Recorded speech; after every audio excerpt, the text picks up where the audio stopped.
Nếu bạn từng đi khắp Việt Nam mà cũng chẳng cần đi khắp, chỉ cần nghe thôi, chắc chắn bạn sẽ nhận ra mỗi vùng miền lại có một đặc sản giọng nói riêng. Người miền Nam nói vui tai, người Nghệ Tĩnh lại thân thương, người Huế thì nói nhẹ như gió. Còn riêng miền Bắc, đặc biệt là vùng đồng bằng sông Hồng, lại nổi tiếng với một đặc sản không thể nhầm lẫn, đó là hiện tượng nói ngọng giữa L và N. Ở đây, làm thường biến thành nàm và lên lớp hóa thành nên nớp.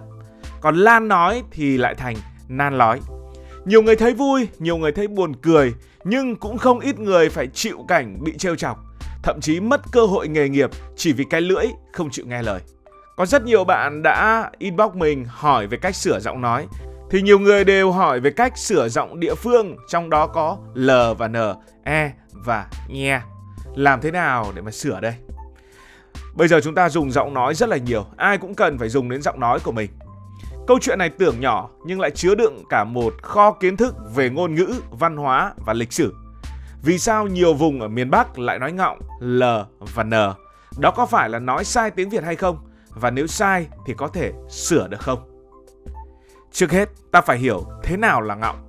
Theo cách nói dân gian, ngọng có nghĩa là nói sai hoặc phát âm không chuẩn một số âm ở trong tiếng Việt. Nhưng mà nếu diễn giải khoa học một tí, nói ngọng có tên khoa học là lỗi phát âm. Một âm tiếng Việt thực ra phức tạp hơn ta nghĩ. Nó gồm có 4 phần: âm đầu, âm chính, âm cuối và thanh điệu. Mỗi phần đều có thể gặp lỗi.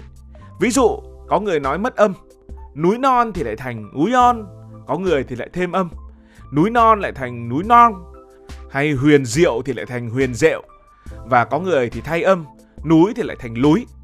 Trong vô vàn những cái kiểu sai ấy, có một lỗi khiến người Việt đặc biệt chú ý, đó là sự lẫn lộn giữa L và N. Lý do thì rất đơn giản.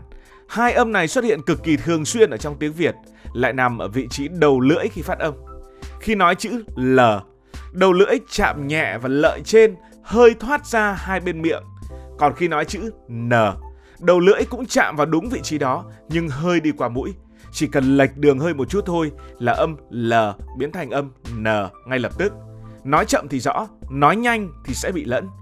Chính vì vậy, nếu bạn sinh ra trong một môi trường ai cũng nói nàm nồi nên nớp thì bạn sẽ cảm thấy hoàn toàn bình thường, bởi đó là phản xạ tự nhiên chứ không phải là lỗi nặng nề gì cả.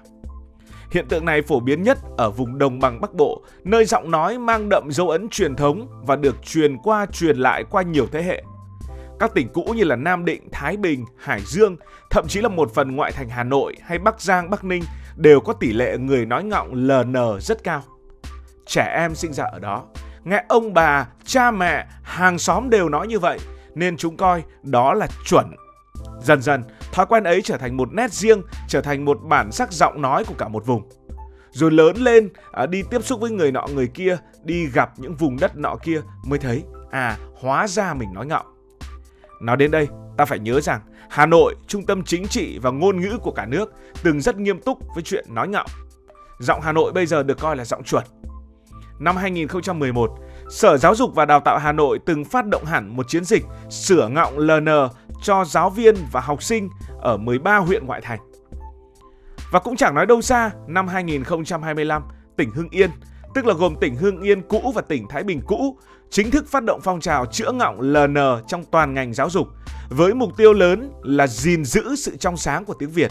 Đây là chương trình được Sở Giáo dục và Đào tạo Hưng Yên triển khai sau khi khảo sát tình trạng nhầm lẫn L và N trong học sinh và thậm chí là cả giáo viên. Mục tiêu được đặt ra khá cụ thể. Đến năm 2030, toàn bộ giáo viên trong tỉnh phải phát âm chuẩn, còn 80% học sinh mắc lỗi phát âm hoặc viết sai sẽ khắc phục được. Điều đó cho thấy xã hội coi trọng giọng nói. Đây không chỉ là phương tiện giao tiếp mà còn là hình ảnh văn hóa của rất nhiều người. Nhưng nói ngọng có phải là sai tiếng Việt hay không?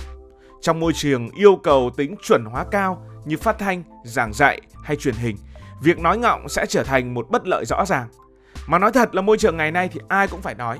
Chúng ta nói chuyện với bạn bè, chúng ta nói chuyện với đồng nghiệp. Hầu như ai cũng đã từng livestream, chúng ta sáng tạo nội dung ở trên mạng xã hội, chúng ta gọi điện thoại cho người nọ cho người kia. Nói ngọng rất ngại và nói ngọng hoàn toàn không tốt. Nói ngọng thì không làm MC được, nói ngọng thì khó làm giáo viên.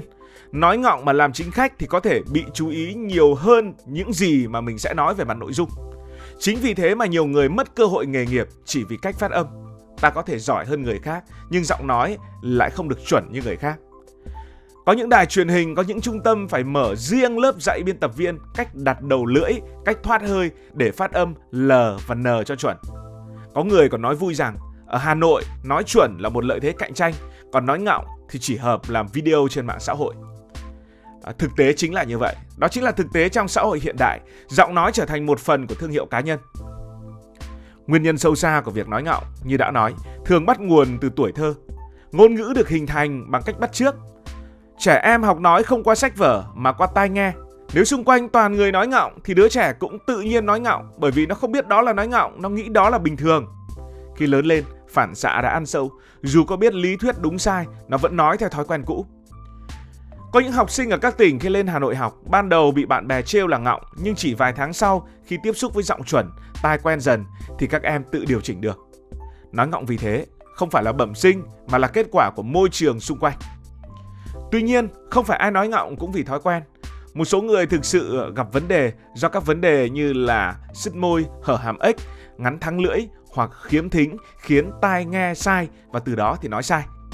Việt Nam hiện nay đã có ngành giáo dục đặc biệt đào tạo chuyên viên chỉnh âm và rất nhiều trường hợp đã được khắc phục hoàn toàn sau vài tháng trị liệu. Còn với những ai chỉ ngọng do thói quen, các bạn hãy tự tin lên, việc sửa là hoàn toàn có thể. Phương pháp đơn giản nhất đó là luyện phát âm thật chậm và rõ. Mỗi ngày hãy dành vài phút đọc to từng cặp từ như là làm và nàm, lên và nên, lúa và núa. Rồi hãy tập đặt đầu lưỡi đúng vị trí, cảm nhận đường hơi ra miệng hay là qua mũi.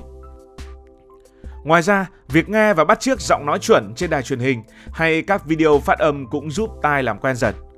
Một số người còn khuyên bạn nên thu âm giọng nói của mình để nghe lại. Mình đã thử và cảm thấy rất là phù hợp. Trước đây thì mình cũng có một số từ phát âm chưa chuẩn, sau đó mình đã cố gắng thu âm, nghe lại và không bao giờ tránh những từ đó mà phải đối diện trực tiếp, phát âm và nghe thật kỹ những người nói chuẩn. Vì đôi khi chúng ta không nhận ra mình nói khác với tưởng tượng đến mức nào nếu như không thu âm và ghi lại. Nhưng nói thật với các bạn, mình là một người không hiểu tại sao mỗi lần nghe lại giọng nói của mình đều thấy vẫn chưa sướng và chưa khoái lắm. Và tất nhiên, chuyện nói ngọng cũng sinh ra không ít những tình huống dở khóc dở cười. Bạn nghĩ sao nếu một cô giáo đọc lá lành đùm lá rách, còn học sinh thì lại nói thành ná nành đùm ná rách? Cả lớp sẽ cười phải không nào? Hay như chuyện ngày xưa mình nhớ đi gửi xe, đọc biển số, trong biển số có chữ L, thì khi ông ghi vé, ông ấy cứ hỏi là L cao hay là L thấp. L là L, N là N, làm gì có L cao hay là L thấp. Chính những câu chuyện như thế lại khiến ngôn ngữ thêm gần gũi, có phần nào đó đáng yêu và hơi buồn cười. Bởi dù sao, ngọng cũng là một kiểu duyên, duyên mộc mạc, nghe một lần mà nhớ mãi. Nếu mà nhìn ra thế giới, ta sẽ thấy hiện tượng này không hề hiếm. Ở bất kỳ quốc gia nào cũng tồn tại biến thể vùng miền ở trong ngôn ngữ. Ngôn ngữ ở đâu cũng vậy, luôn thích nghi với địa lý và cái khu vực mà nó tồn tại.